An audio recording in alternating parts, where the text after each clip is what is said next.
Hello everyone, I'm Ankit and you're watching StudyIQ IAS English channel.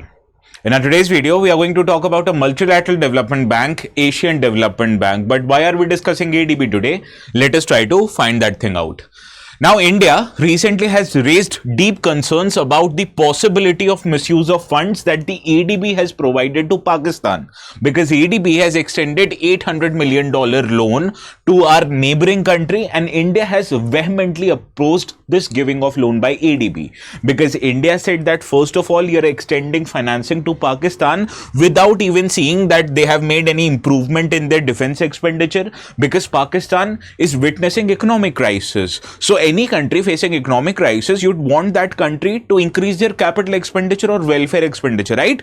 But on the other hand, see the audacity, Pakistan is increasing their defense expenditure, and also it is declining and not being able to connect as much as tax it should have, and also it has not been able to demonstrate any progress on macroeconomic reforms. Rather than controlling inflation or rather than improving GDP growth, they are using that fund for defense expenditure, and this is only an official expenditure. But we all know Pakistan is using the financing that is provided by IMF, that is provided by ADB, to promote terrorist activities, particularly in India. And that is why India has opposed ADB when it has given $800 million worth of loan to Pakistan.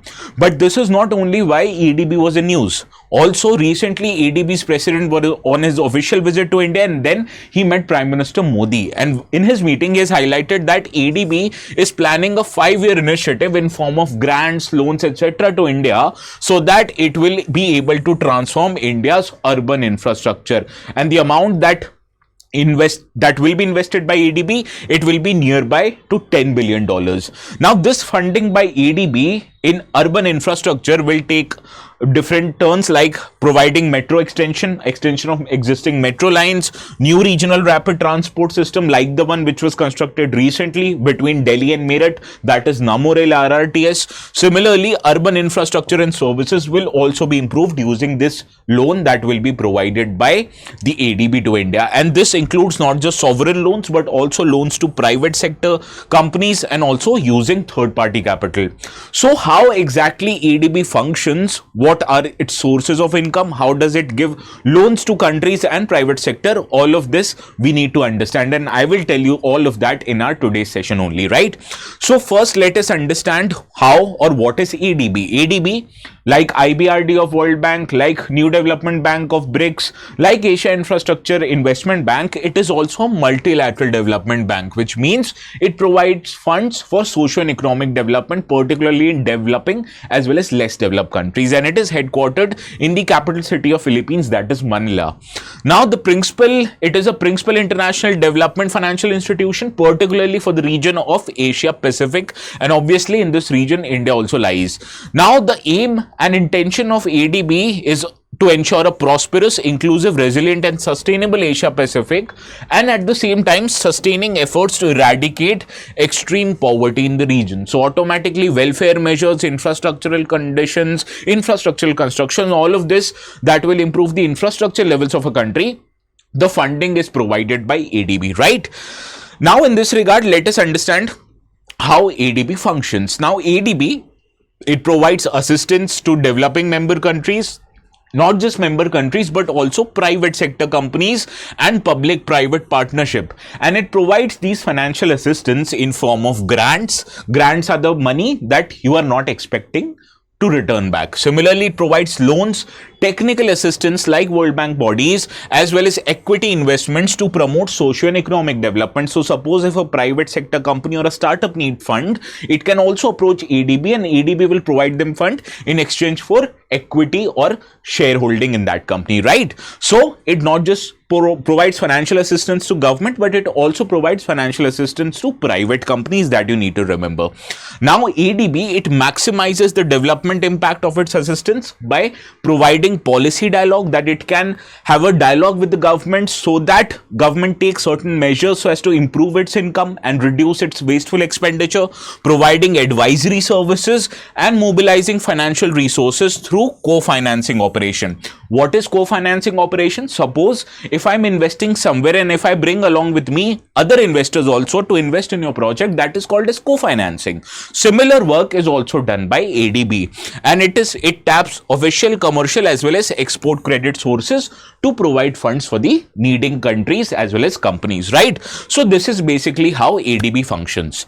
Now let us understand who all are the members of ADB. Now ADB essentially, although it provides funds to both governments and private sector companies, but the members of ADB are only sovereign nations because it is a multilateral development bank. So the membership of ADB is open to members and associate members of United Nations Economic Commission for Asia and Far East, and it is also open to other regional countries in Asia Pacific, and not just countries in Asia Pacific, it is also open for membership to provided to non-regional developed countries that are members of UN or any of its specialized agency. So you'll see developed countries like US, they are also a member of ADB. Now at the start, ADB included 31 members, but at the time or at present, ADB includes 69 members, and out of these 69 members, 50 are from within Asia and 19 are from outside. The latest member that has been added to ADB was Israel, and Israel has been added as a member from outside, right? So therefore, it includes regional countries in Asia Pacific and non-regional countries specifically who are developed countries. So that is why US, Israel, etc., they are the members of ADB. Now let us understand who are the important members of ADB and who controls the ADB. Now ADB, it is run by board of governors which represent the member countries of ADB. So every member country, they nominate one of their governors in the board of ADB, and this is this board of governor that controls where the financing of ADB will go.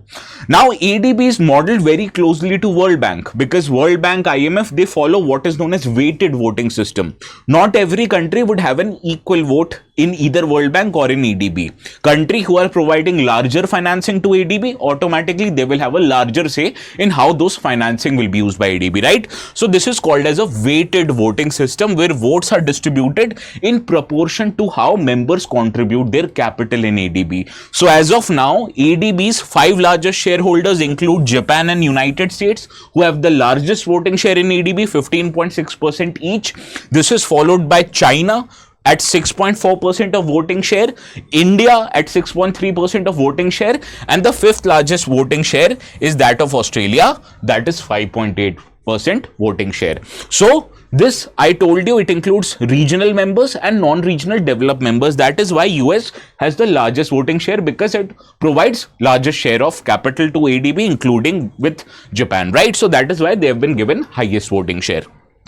Now let us understand how does ADB secure funding.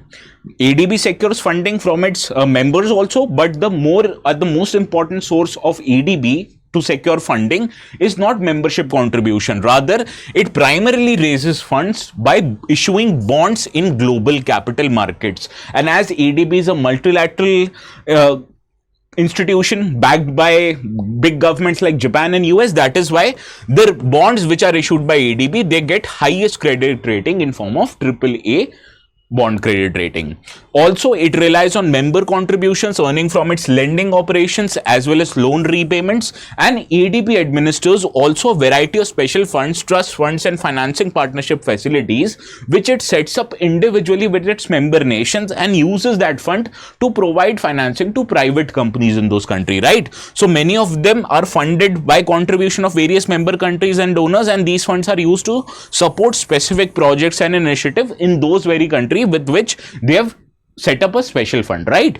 So these are primarily the sources of income for ADB. The most important source is the issuance of bond in the global capital markets, and as it is a multilateral development institution backed by governments like US and Japan, they have the highest credit rating of AAA, right? So this is all from my side for ADB. Before ending our today's discussion, you understand a question in this year's prelims appeared on IBRD, International Bank for Reconstruction and Development, which is an organ of World Bank. So I've changed that question to suit our today's discussion, and you have to answer this question with respect to ADB, right? So what is the correct answer of this question? Please do let me know in the comment section. And what do you think? Does ADB extending loan to Pakistan, is it a good sign for India or is it a bad sign for India. Please do let me know in the comments, and if you want to download the notes, they will be available on my Telegram channel called as ATS Live. So please go there, search the word ATS Live on the top right hand corner of your app. You'll find the channel, and if for some reason you're still not able to find the channel, this is the QR code you need to search. Search this QR code, you'll find the channel, subscribe to it if you still haven't, and download the notes. And please stay tuned to our YouTube channel for more such informative videos on everything that is in news, right? So this is all from my side for today. We'll see each other again. Please have a very good day, okay?